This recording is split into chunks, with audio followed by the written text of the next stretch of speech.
Ka sani ni an halicce ne da soyayyarka. Kowa da tashi kalar kaddara, ni kuma kai ne tawa.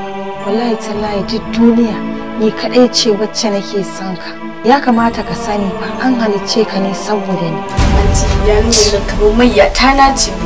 Ciwon zuciya. Haba Mina. Ke da kike da ni a hannu?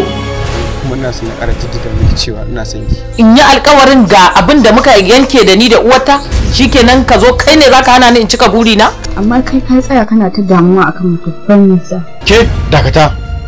Dan Allah kai hakuri Amar da abin da ya faru. Tabbas kai yaƙi kuma kai nasara. Ki sani Hausa, wallahi ina son ki.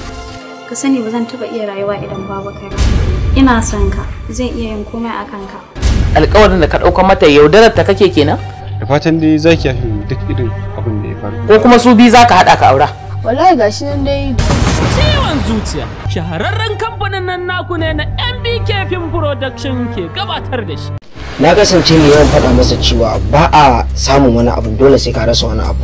Wannan gayan nake so a kawo min da shi. Har yanzu kake magana bayan rena hankali ga mana. Abin da yake faruwa wallahi wani abokinmu ne ya faɗa so wata bayar Allah. Da har nake ta tunanin abubuwan kuma dai asiri aka yi mai haka. Ki saurare ni mana, tun da ina ta binki tun da kacin gwanne biyu. Ha? Hamsa. Producer Mujtaba Otaske.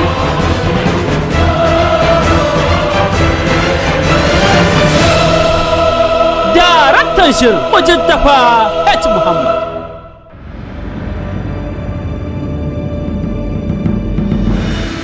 Za ku iya shiga YouTube ku yi sacin ɗin MBK Film TV. Ku yi subscribing kana ku dangwala mana ƙararrawar sanarwa.